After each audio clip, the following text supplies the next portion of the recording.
Selamat malam pemirsa dan juga Wiki tentunya ya. Ya, betul sekali dan kita masih menyaksikan special event debat ketiga calon presiden 2024. Saya Wiki Adrian. Dan saya Fani Imaniar. Selama 2 jam tadi ya Wiki kita sudah melihat bagaimana dan juga menyaksikan tentunya debat antara para calon presiden 2024 yang bisa dibilang sangat hangat ya. Betul sekali, sangat hot begitu dan tadi memang dari masing-masing paslon begitu menyatakan beberapa pernyataan yang ditanggapi sangat dinamis sekali gitu ya dan cukup reaktif. Cukup reaktif. Kayaknya Wiki sendiri juga sudah mulai mencatat beberapa poin-poin, momen-momen yang tampaknya akan menjadi sebuah memori tersendiri begitu dan tentunya nanti bisa kita bahas lebih dalam. Betul, dan kini kita akan kembali menuju ke Istora Senayan Jakarta. Ya. Ini adalah suasana pasca debat. Betul. Kita lihat Capres Prabowo Subianto, bukan? Oke. Oh baik, oke. Ketua Umum kita revisi Perindo. Sedikit, ralat sedikit karena memang ada jarak jauh. Betul, baik. Oke, Ketua Umum Partai Perindo Haritanu Sudibyo bersama dengan sejumlah petinggi dari Parpol, Partai Perindo khususnya ya.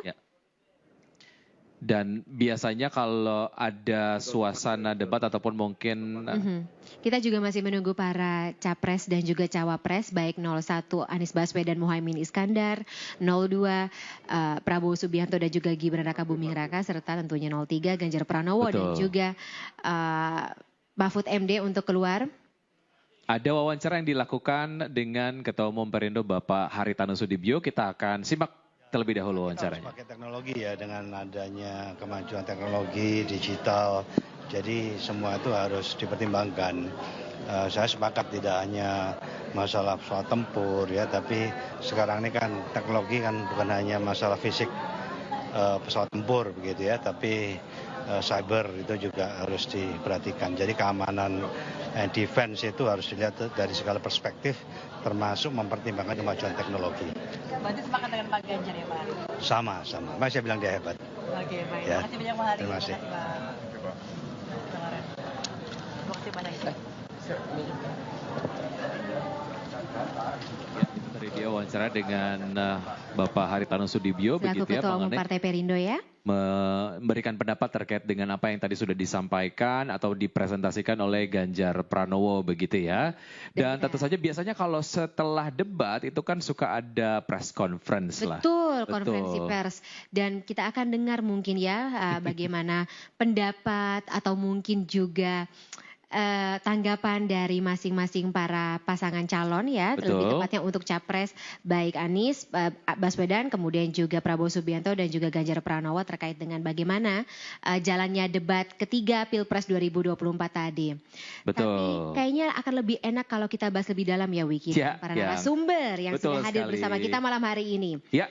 Sudah hadir bersama kita narasumber 2 orang begitu ya. Terima kasih sudah hadir analis pertahanan dan juga keamanan Ibu Koni Rahakundini Bakri. Apa kabar Ibu Koni? Bu Koni. Baik, terima kasih sudah hadir. Kalau ngomongin soal pertahanan, Bu Koni kayaknya sangat menguasai dan juga menjadi orang yang tepat untuk kita pertanyakan begitu ataupun mungkin kita tanya-tanya lah ya. Benar. Baik. Dan mungkin Bu Koni sendiri tadi kan sudah menyaksikan jalannya debat ya. Ya. Seru ya. Kayaknya udah gatal ingin mengomentari 1-2 hal. Betul, ataupun mungkin lebih banyak lagi ya. Dan berikutnya juga sudah hadir pengamat pertahanan dan juga keamanan. Ada Bapak Laraf. Apa kabar Mas Laraf?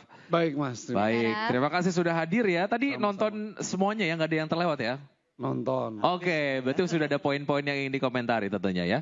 Banyak kayaknya. Oke, baik siap. Kita nanti kemudian akan gali kira-kira apa saja yang menjadi concern ataupun mungkin hal-hal yang menangkap perhatian dari narasumber kita pada kesempatan kali ini. Tapi tadi kalau bicara mengenai debat ya, selain gagasan, kemudian juga sanggahan satu sama lain dan visi misi, sesi terbaik yang ditunggu-tunggu saat debat Pilpres itu ya Wiki, adalah bagaimana para calon ini dapat menjawab pertanyaan-pertanyaan, baik itu dari panelis juga dari masing-masing calon.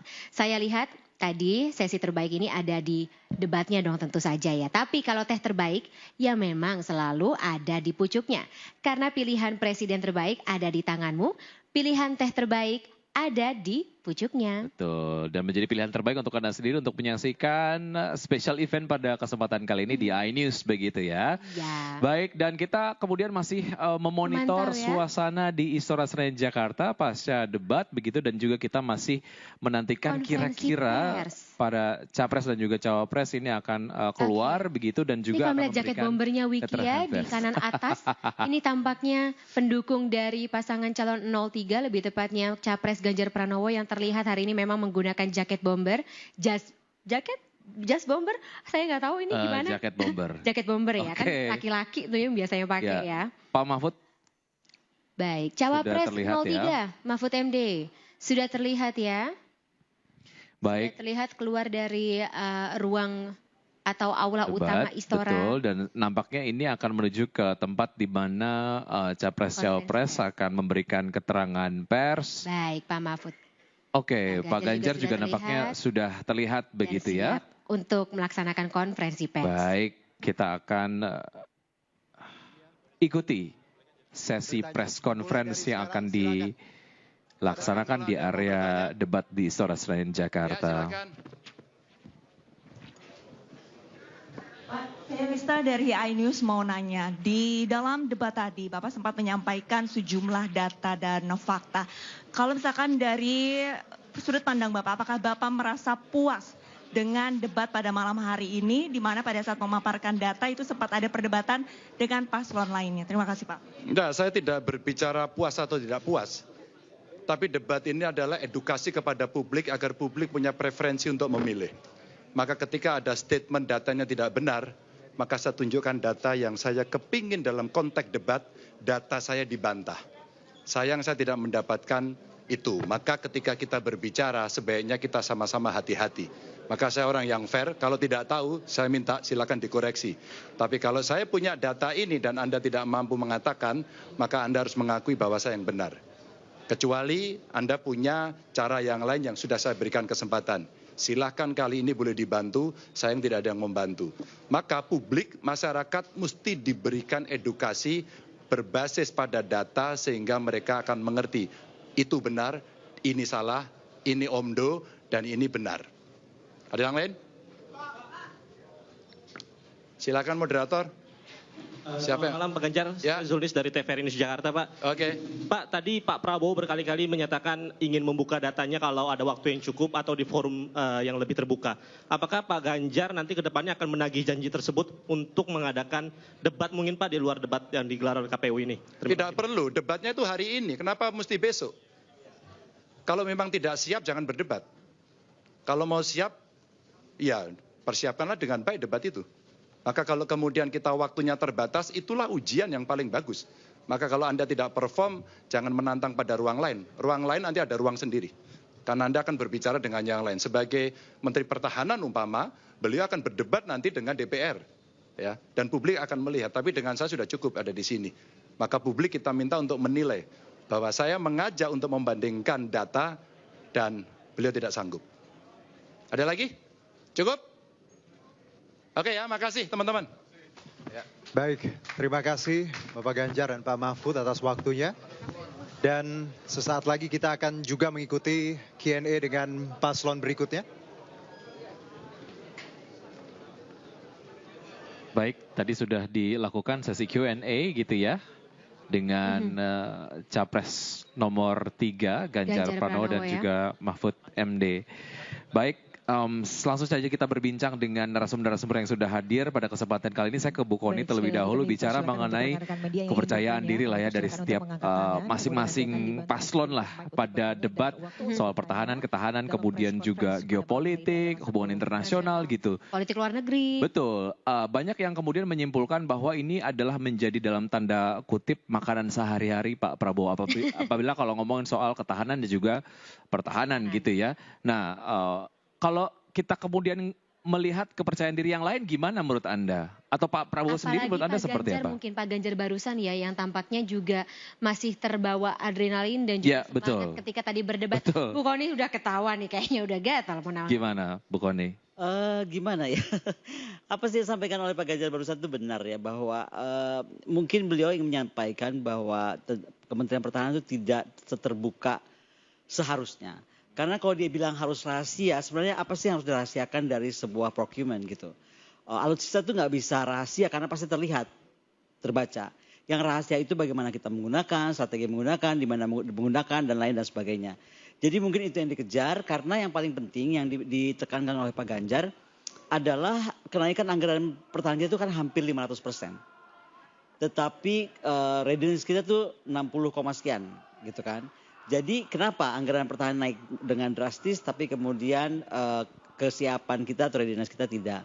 Tapi kalau dilihat dari perdebatan tadi dari awal ya, Pak Anies sudah langsung tancap gas. Betul. Udah tancap gas mengejar soal miras dan lain-lain. Sehingga saya pikir setahu saya Pak Prabowo itu banyak hal yang ingin dia sampaikan terkait food security, terkait energy security, terkait malah kalau nggak salah program-program itu sampai bikin rumah sakit deh dituliskan. Rumah sakit TNI. Iya, jadi saya tuh sampai khawatir apakah Kementerian Pertahanan itu agak rancu berpikirnya tentang ketahanan. Karena kan ada beberapa hal yang menurut saya itu tupoksi kementerian lain. Tapi anyway, harusnya kalau memang dia lemah di satu sisi tidak bisa menjawab yang harusnya memang dia ketahui atau dengan alasan rahasia, harusnya bisa mengedepankan apa yang dia Bu pikir. Koni mungkin bisa tahan sebentar ya, maaf Bu Koni. Ini Pak Ganjar Pranowo bertanya kepada meninggalkan lokasi Istora Senayan, sementara kita akan mendengarkan ya pernyataan dalam konferensi pers oleh Capres 01 Anies saya Galuh dari Sindo News TV. Pak Anies selama debat seperti tidak puas begitu ya dengan kinerja Pak Prabowo sebagai Menhan selama 5 tahun dan juga banyak bertentangan dengan statement-statement Pak Prabowo, juga banyak kalau kita melihat seperti menyindir. Ini alasannya seperti apa Pak? Ini bukan persoalan pribadi, ini adalah soal keselamatan dan keamanan bangsa. Karena itulah kita sampaikan fakta-fakta mengapa kita harus melakukan perubahan. Dan ketika di situ kita tunjukkan apa saja yang selama ini menjadi masalah. Justru karena itulah kita akan melakukan koreksi.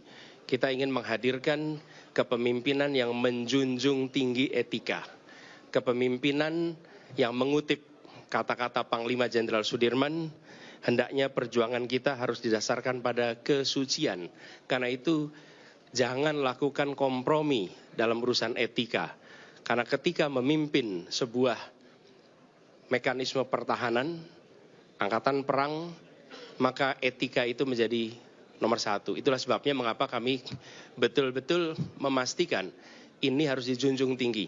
Dan kami menyampaikan bahwa ada persoalan selama ini. Kami sampaikan sebagai bagian dari keinginan untuk Republik ini aman. Keinginan dari Republik ini bisa mempertahankan keselamatan setiap keluarga. Jadi ini adalah usaha kita untuk memastikan bahwa keamanan itu nyata. Jadi ketika tadi saya sampaikan ini adalah urusan negara, ini adalah urusan policy. Itulah sebabnya mengapa kami sampaikan gagasan-gagasan tadi.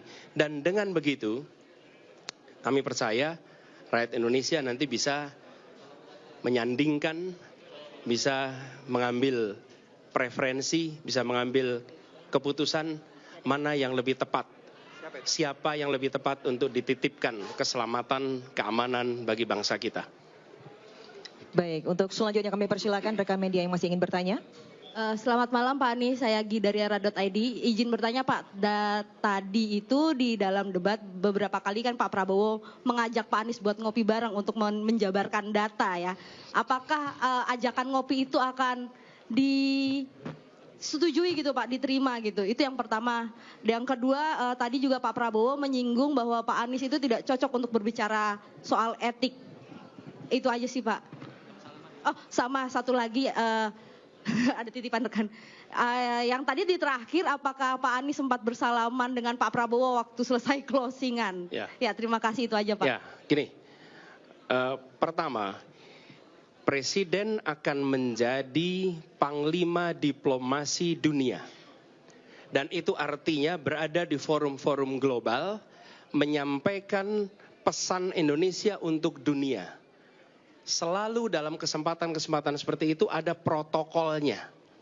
Dan tidak mungkin diberikan kesempatan berbicara berjam-jam untuk menjelaskan. Ada batasannya.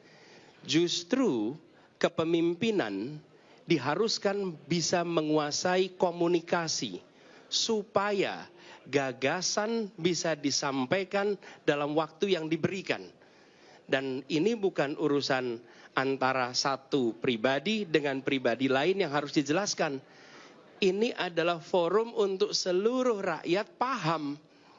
Bukan ngopi di ruang yang tertutup. Jelaskan di forum tadi. Dan sesempit apapun waktu yang diberikan, gunakan untuk menyampaikan. Dan itu semua bisa disampaikan. Saya bicara di berbagai forum global, ya waktunya 1 menit, 2 menit.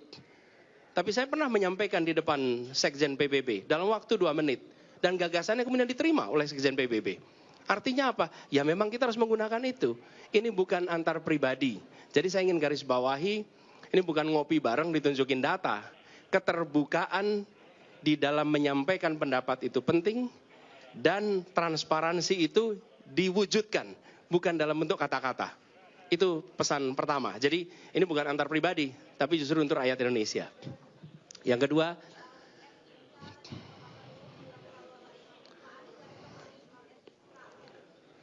pertanyaan kami adalah bagaimana standar etika dan kepemimpinan di bidang pertahanan. Seperti saya katakan tadi, semakin kompleks organisasi, semakin harus menjunjung tinggi nilai. Sampaikan jawabannya, jangan mempertanyakan tentang siapa penanyanya, siapa saja bisa tanya. Dan ketika wartawan tanya, saya tidak boleh bilang sama wartawan, oh Anda tidak boleh bertanya itu. Boleh, siapa saja boleh bertanya. Dan itulah tugas seorang calon presiden, siap ditanya apa saja oleh siapa saja. Dan prinsip itu yang harusnya dipegang. Menurut saya kita harus fokus pada jawabannya apa, standar etikanya di mana. Apakah kita merujuk kepada Panglima Besar Jenderal Sudirman yang menjunjung tinggi nilai, menjunjung tinggi etika, sehingga dihormati sampai dengan hari ini. Lalu yang terakhir, sesudah selesai saya mencari, tapi sudah tidak ada, jadi tidak tahu kemana harus salaman. Baik, kita masih ada waktu 4 menit, kami persilakan untuk bertanya. Tolong dibantu untuk mic-nya. Selamat malam, Pak Anies, saya Reno Reksa dari SCTV. Izin bertanya Pak, yang pertama tadi soal lahan ketika Anda mengkoreksi dinilai Pak Prabowo sebagai jawaban yang salah juga, ini tanggapannya seperti apa? Kemudian yang kedua soal pesawat bekas, tadi juga dijelaskan oleh Pak Prabowo, yang menjadi soal bukan baru bekasnya, tapi usia pakai. Ini tanggapan Pak Anies bagaimana? Terima kasih. Itu adalah materi yang tadi disampaikan di perdebatan, silakan nanti para pengamat memberikan komentar atas apa yang kami sampaikan di dalam diskusi saat debat tadi. Jadi itu sudah dikatakan, silakan nanti dilakukan penilaian. Tapi yang saya ingin sampaikan dalam kesempatan ini juga, bahwa Indonesia harus kembali hadir di kancah dunia. Indonesia tidak boleh lagi sekedar jadi penonton. Dan kepemimpinan ke depan adalah kepemimpinan yang membuat nilai Indonesia, karya Indonesia, gagasan Indonesia mewarnai dunia.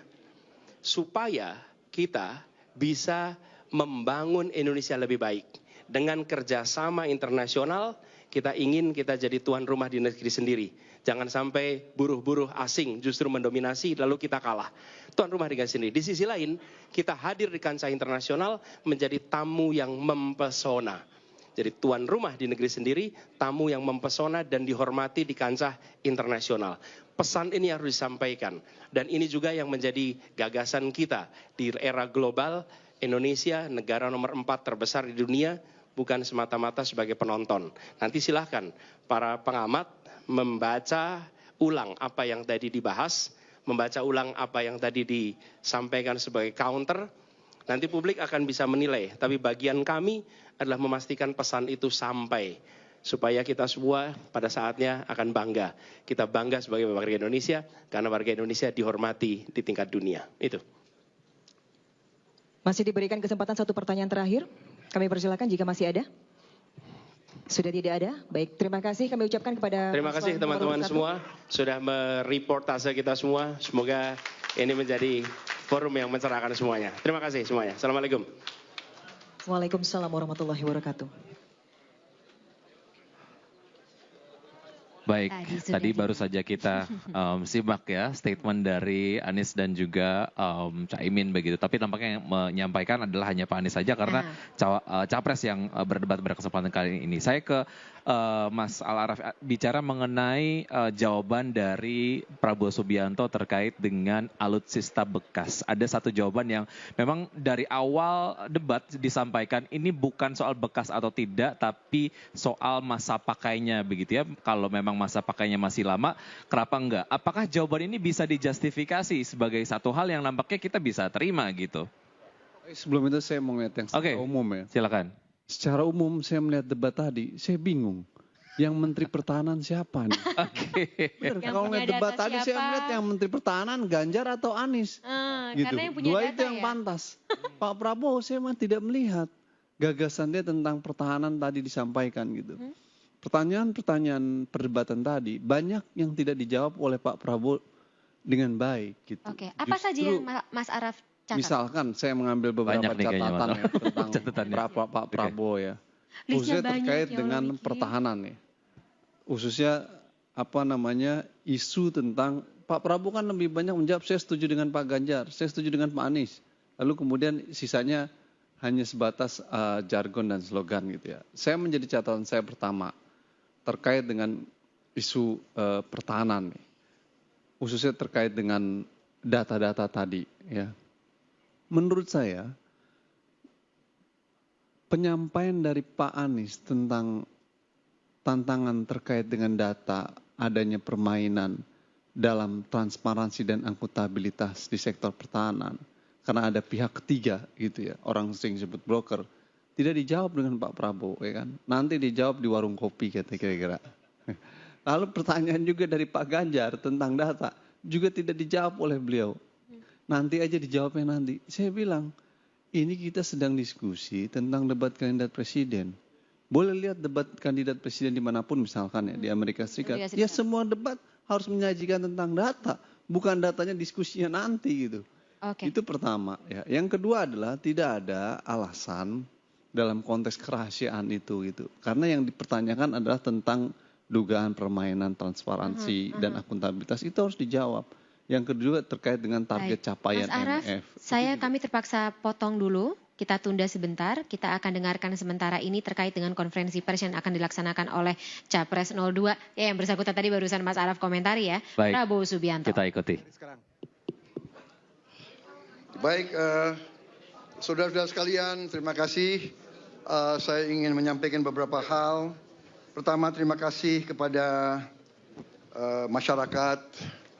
Terima kasih kepada KPU yang telah menyelenggarakan debat dengan kualitas yang baik. Juga terima kasih teman-teman media. Ya. Tadi boleh saya komentar sedikit. Saya agak sedikit kecewa dengan kualitas terutama narasi yang disampaikan oleh paslon-paslon yang lain. Menurut saya mereka pertama datanya banyak yang salah, keliru. Kedua, masalah pertahanan ini mau dipakai sebagai bahan mencari poin politik yang menurut saya untuk sebuah negara, untuk negarawan tidak boleh. Pertahanan adalah sakral dan tadi kalau tidak salah ada paslon yang mengatakan untuk pertahanan tidak ada rahasia. Saya kira ini sangat lucu, ini sangat tidak pantas bagi seorang pemimpin. Ya. Justru masalah pertahanan, keamanan itu syarat dengan hal-hal rahasia. Dan yang aneh adalah baik paslon 1, partai-partai pengusungnya kan PKB, Nasdem, dan PKS. Kemudian pengusung untuk paslon 3 adalah PDIP. Dan P3, mereka semuanya ada dalam Komisi 1 DPR. Jadi semua masalah anggaran pertahanan dibahas di Komisi 1 DPR, diawasi, diperiksa bolak-balik, dan disetujui. Jadi mereka setujui. Jadi aneh ya. Saya kira ini ini adalah teknik-teknik politik ingin mencari angka. Itu saya sampaikan. Yang pertama, kalau kita tujuannya mengabdi, kita harus memberi data yang benar. Jangan menyesatkan rakyat. Dan jangan provokasi dan jangan menghasut. Kedua, kita harus negarawan. Keselamatan bangsa di atas semua. Kita butuh kerukunan keselamatan.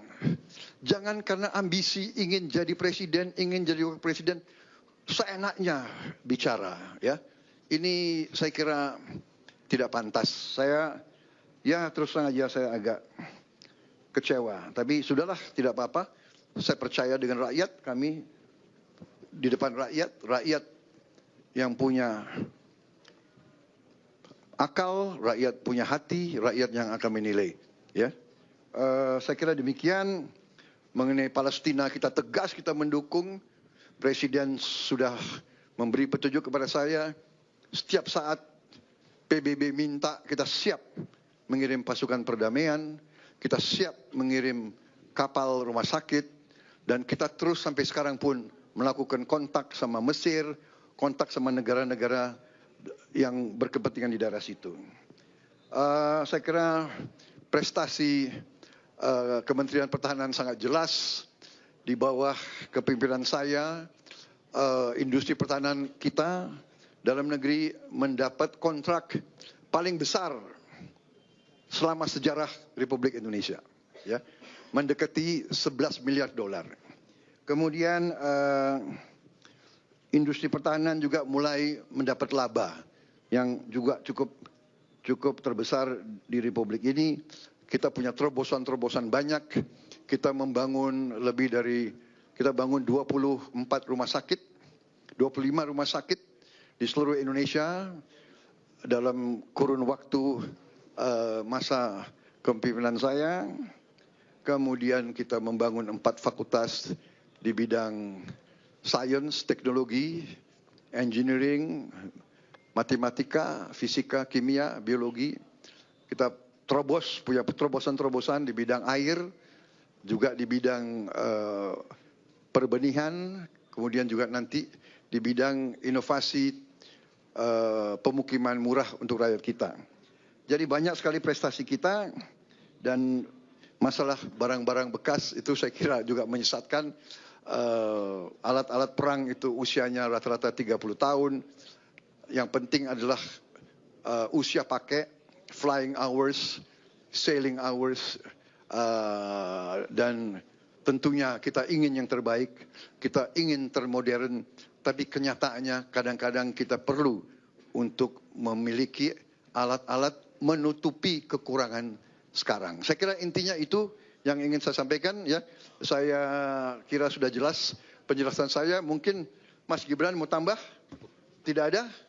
Baik, saya kira tidak perlu tanya jawab ya, sudah jelas ya. Nanti pada saat kesempatan lain kita bisa lebih enak, lebih leluasa. Ya. Hah? Oh, dia nggak datang ke saya lebih tua dari dia. Saya lebih senior dari dia. Ya, oke, terima kasih. Soal konflik di Gaza doang Pak, sedikit Pak. Baik, terima kasih Pak Prabowo, Mas Gibran. Jangan pergi. Baik, dengan demikian berakhir sesi preskon kita Q&A. Terima kasih rekan-rekan media. Wassalamualaikum warahmatullahi wabarakatuh. Baik, baru saja tadi kita menyaksikan statement dari Prabowo Subianto terkait dengan jalannya debat tadi ya, disampaikan memang Prabowo Subianto kecewa dengan paslon-paslon lain begitu ya, yang katanya menyebut secara pasti paslon siapa yang dimaksud, tapi betul, terkait dengan momen yang terjadi yang membekas di hati Prabowo Subianto adalah terkait pembahasan mengenai indeks ekonomi. Nanti mungkin juga bisa akan dijelaskan lebih lanjut ya oleh para narasumber kita. Baik, saya ke Mas Araf mungkin tadi melanjutkan sedikit. Setelah itu saya ke ikut Bung Koni ya. Mungkin terkait berkomentar mengenai tadi statement yang tadi ya. Prabowo barusan. Ya, tadi Pak Prabowo kembali mengulangi soal pengungkapan data-data sektor pertahanan. Dia bilang semua sektor pertahanan itu rahasia. Saya ingin menjelaskan kepada publik ya. Pertahanan dan keamanan itu adalah bagian dari public goods, barang publik. Sehingga publik harus mengetahui perencanaan anggaran sektor pertahanan. Ya. Memang ada wilayah-wilayah yang sifatnya rahasia, tapi ada wilayah yang harus dibuka kepada publik. Yang rahasia itu bersifat taktik dan operasi, misalkan strategi perang. Seperti itu rahasia. Teknologi tertentu dia rahasia. Tapi terkait dengan perencanaan pertahanan, agenda pertahanan, program, dan lain sebagainya, terkait dengan utang, dia harus terbuka. Termasuk tentang tuduhan-tuduhan tadi terkait dengan adanya pihak ketiga. Itu bukan rahasia, harus dijawab. Benar nggak ada PT ini yang bermain di Kementerian Pertahanan? Ya kan? Ya Pak Prabowo harus jawab. Kenapa? Itu untuk memastikan transparansi dan akuntabilitas. Kenapa demikian? Duit untuk belanja alutsista itu duit rakyat, Mbak. Duit kita pajak. Melalui pajak, APBN. Sehingga masyarakat yang membayar pajak perlu dong mengetahui duit gue dipakai untuk apa. Betul. Jadi sehingga ini kemudian menjadi wajar kalau masyarakat pengen tahu begitu ya. Duit kita harus dan wajib. Baik. Dalam negara demokrasi, accountability itu harus dijelaskan. Okay. Tadi kan pertanyaan terkait dengan dugaan permainan dari Pak Anies. Karena ada pihak-pihak broker istilahnya itu. Baik. Dengan pihak ketiga tadi dalam alutsista. Yang kedua dari Pak Ganjar juga ditanya, kenapa targetnya tidak tercapai gitu kan, terkait dengan MEF gitu ya. Yang harusnya 100% cuma tercapai kata Pak Prabowo 70%. Baik. Dan padahal faktanya utang pada era pemerintahan pada masa Menteri Pertahanan Prabowo itu tinggi. Indonesia utang sektor pertahanan pinjaman luar negeri 2015 dan 2019 itu 7 miliar dalam 5 tahun. Baik. Pak Prabowo jadi Menteri Pertahanan. Ya. 2021 9 miliar. Nah itu bertahap, lo naik lagi per tahun. Artinya utangnya tinggi, target tidak tercapai. Kesimpulannya perencanaannya buruk. Saya setuju dengan kesimpulan Ganjar dan Anies. Nilainya 5, bahkan di bawah 5 kira-kira. Nah, Bu Kony nilainya berapa? Kementerian Pertahanan di bawahnya Prabowo Subianto. Aduh, daripada nilai-nilai begitu udah jelas lah mereka calon-calon presiden dengan tim-tim yang hebat. Jadi kita percaya saja angka yang sangat harus percaya angka yang disajikan oleh para calon presiden. Tapi saya tuh agak boleh dong sekarang udah presentasi udah bagus. Ada yang saya kurang puas sebenarnya. Tadi sudah disinggung oleh Pak Ganjar tentang bagaimana menghandle Laut Cina Selatan dan bagaimana memperkuat ASEAN. Tetapi tidak ada, maksud saya mungkin ide lebih besarnya apa itu yang agreement sementara itu apa? Mungkin itu lebih bisa dielaborasi. Tapi satu hal itu Pak Ganjar hebat ya. Jadi dia memberikan sesuatu yang tidak dinyatakan oleh dua lainnya. Jadi Bu Kony tahan dulu karena kita harus jeda sejenak ya. Nanti kita akan lanjutkan, mohon maaf. Dan kita juga ingin mengingatkan informasi yang satu ini ya. Kalau kita membuka polling pendapat masyarakat untuk siapakah capres yang paling bagus menjawab dalam debat malam hari ini. Teman-teman atau pemirsa bisa scan barcode yang ada di layar televisi Anda masing-masing. Baik. Dan sebelumnya juga kami ingatkan bahwa polling ini tidak mewakili aspirasi seluruh masyarakat Indonesia karena polling pada malam hari ini tentu saja diikuti oleh sejumlah responden yang telah berpartisipasi ya. Baik. Kita akan jeda sesaat ya Wiki, kita akan kembali setelah jeda berikut. Pemirsa tetaplah bersama kami. Debat Pilpres atau debat ketiga Pilpres 2024 akan